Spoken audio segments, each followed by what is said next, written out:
For nearly the last decade, the Fort Worth Zoo has been working tirelessly to bring their Wilder Vision master plan to life, to upgrade and reimagine the park's oldest exhibits.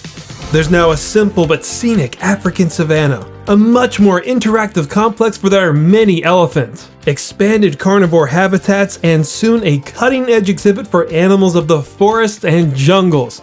Now, each is amazing in its own way, and while I know it's not fair to judge something that isn't open yet, I can confidently say that none of them quite compare to an exhibit that debuted back in 2010, and it's called the MOLA, the Museum of Living Art, a reptile and amphibian house like no other. MOLA is a bold successor to the original Herpetarium, which stayed open from 1962 to 2009. Based on the map, which I think is from the mid-2000s, it may have stood near or on the lot of the Outdoor Learning Center. MOLA itself now stands where the James R. Record Aquarium once did, which operated for 47 years before closing in 2002.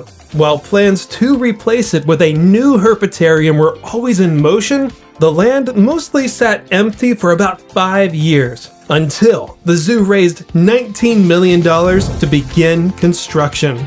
This nearly acre-and-a-half complex includes 2 buildings, its own cafe, around 100 different habitats, and reportedly houses 250 species, over 170 of which are on public display. Now, before we start the tour, I just want to see if you all can name this species that will appear in the next episode. We're gonna start our walkthrough on the far left side, and when it comes to reptiles, they don't get much bigger than Salty, the saltwater crocodile from Darwin Harbour in northern Australia, and he's estimated to have been born in 1964.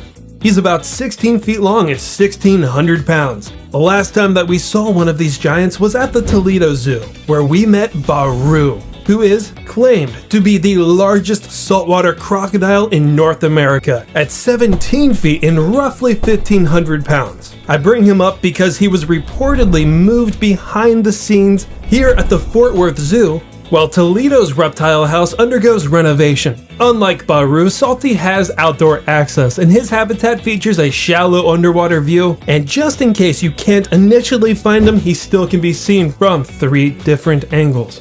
One of the viewing spots is inside the Crocodile Cafe, one of the zoo's 9 dining locations, but this easily is the best one for a break. The food? Well, it's zoo food, but how often do you get to enjoy a barbecue bacon cheeseburger with a saltwater crocodile on your right and another massive crocodilian on your left? This exhibit is something of an icon in the zoo world. Take out the animals and it's still just so fun to look at. It's also a haven for the critically endangered Gharial. There's fewer than 1,000 remaining in India and Nepal. Breeding them in captivity is incredibly challenging, but this exhibit was built to change that. The water is temperature controlled, the shoreline is angled to accommodate for their short legs, and the sand is heated for nesting. After about 13 years, the effort and design paid off, and Fort Worth became the second U.S. zoo to successfully breed Gharials right after the St. Augustine Alligator Farm.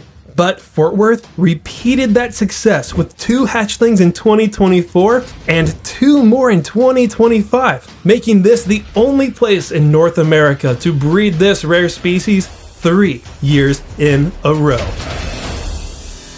The entrance, the architecture, everything that can be seen from this side of the campus already sets the tone that you're about to walk through the best reptile house that you'll ever see. And honestly, I was sold just by the cobra-shaped door handles. That leads us to the Diversity Gallery.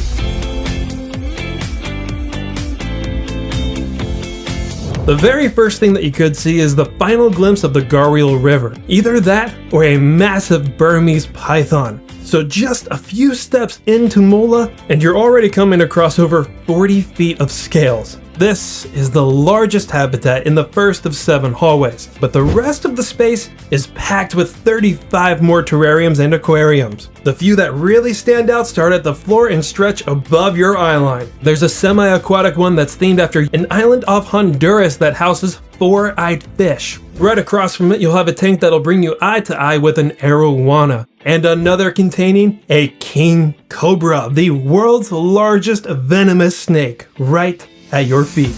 The rest range from either modest to compact, but they're all beautifully designed and really feel like and look like little slices of nature that you could hold in your arms. Some of you might say, well, these look really similar to the ones that can be found at your local zoo. But the reptile house that I frequent is 5 times older than Mola, and it's still trying to catch up, and none of its displays are this detailed.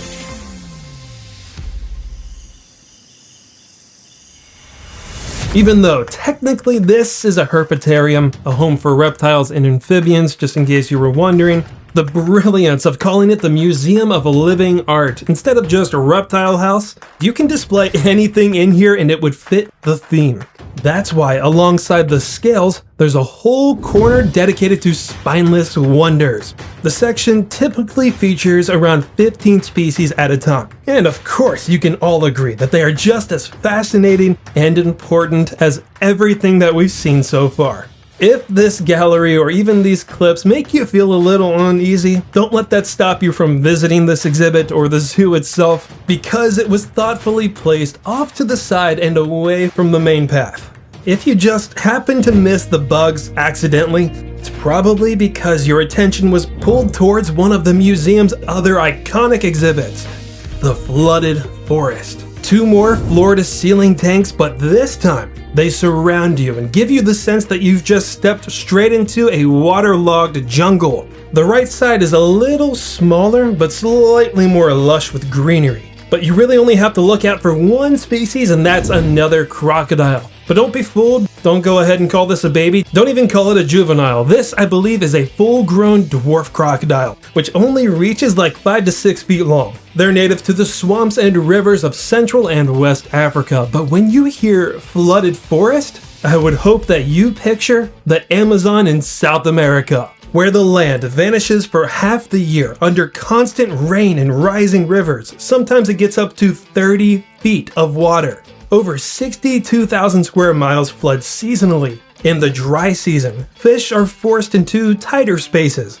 But once that rain returns, aquatic life spreads throughout the underwater forest, while land animals take to the trees. This exhibit captures that perfectly. There's river rays, catfish, pacus, and more, while above them there are basilisks and caiman lizards, who are equipped to effortlessly move through every part of this ecosystem.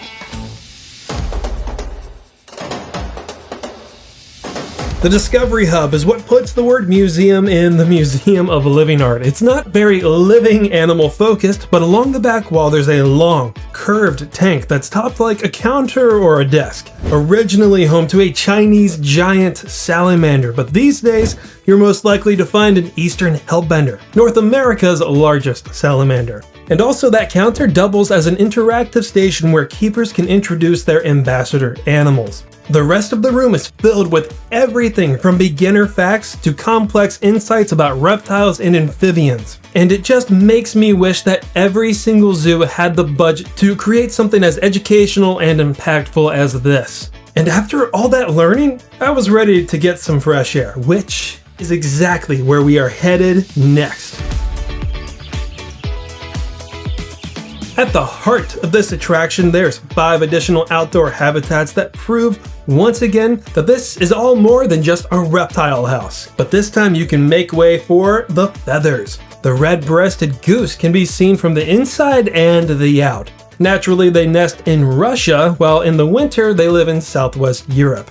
Right next to them is a toko toucan from South America. There's various other waterfowl and even lemurs on their own little peninsula, the only mammal here and probably the most unexpected resident. But I'd say the star of this section lives in Mola's largest habitat. Not Galapagos tortoises, that's a solid guess. These are Aldabra tortoises. Native to the Aldabra Atoll, which is about 250 miles northwest of Madagascar. They are the second largest of the tortoise species, but also can live well over a century. There's a male here named Gilgamesh who weighs nearly 500 pounds, while another male named Speedy was believed to have hatched in 1906, which makes him the oldest animal at the Fort Worth Zoo. We have 3 more galleries to go, guys, just 3 more. Back inside, there's a dead-ended hallway known as the Montaine Gallery. Montagne refers to anything related to mountainous regions, and the animals here are built for it. They're adapted to cooler temperatures, shifting weather, and rugged terrain. They're some of the toughest survivors on Earth, but also some of Mola's most at risk. Nearly half the species in this room are endangered, including a toad that we call a frog that's believed to be extinct in the wild.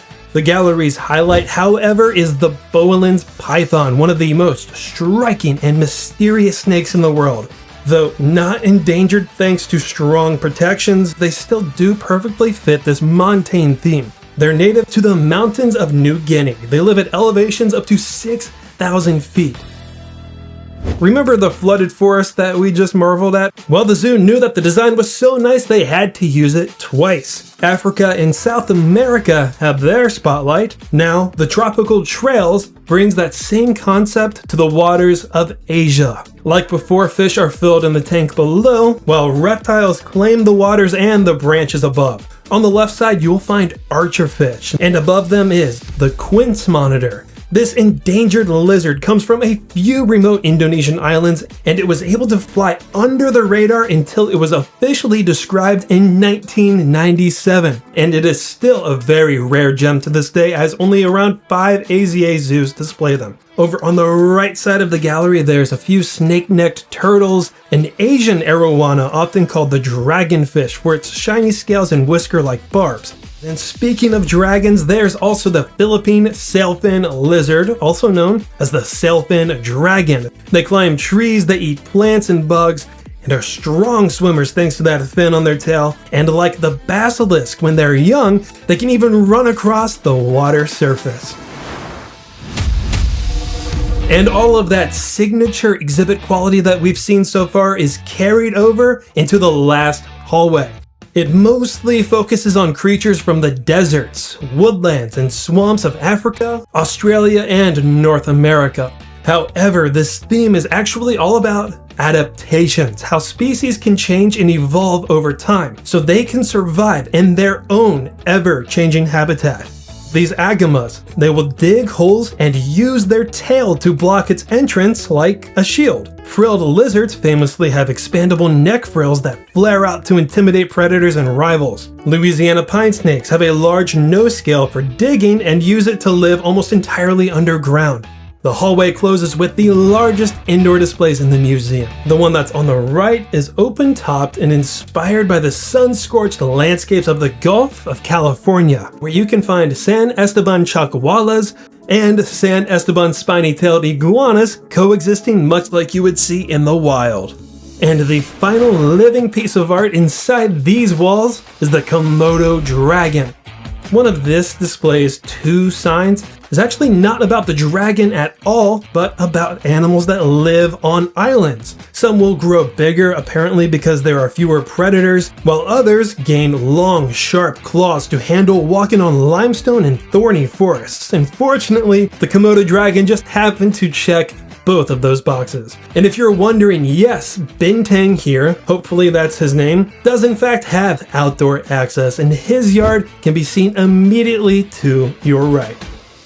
As you exit, you'll come across another sign that's labeled the Amphibian Crisis, and it explains that nearly 10% of amphibian populations are disappearing, and without intervention from zoos and other projects, many could reach the point of no return within the next 10 years. Now, this May in 2025, the zoo bred and released hundreds of thousands of Houston toads into the wild, which we'll get more into that in another Fort Worth episode. And here you can actually donate to the cause by feeding this statue with money. And when you drop your coins and bills, it's supposed to croak a song. But I guess we didn't donate enough. When you finally exit, you'll find that there's even more outside. I really wanted to end this tour with the Grand Cayman Blue Iguana, which no-showed for us, but then I spotted something that I didn't even know existed. An Anegada rock iguana. They're only native to the small islands of Anegada and Guana in the British Virgin Islands. Since 1998, the zoo has been a part of a start and recovery program that collects eggs and hatchlings from the wild and then raises them in safer environments until they are large enough to survive on their own. And at least 300 iguanas have been raised and released, doubling their wild population thanks to the efforts of the Fort Worth Zoo. Next on Zoo Tours, the channel members have spoken and they voted to go back to the Netherlands to bring you inside the greatest and largest indoor desert in Europe, modeled after the Sonoran and Mojave deserts. And as usual, we'll see a few familiar faces, species we haven't seen in a long time, along with animals that we've never met before as a tour group. So as always, please stay tuned for our next adventure, stay wild, and thank you all for watching Zoo Tours.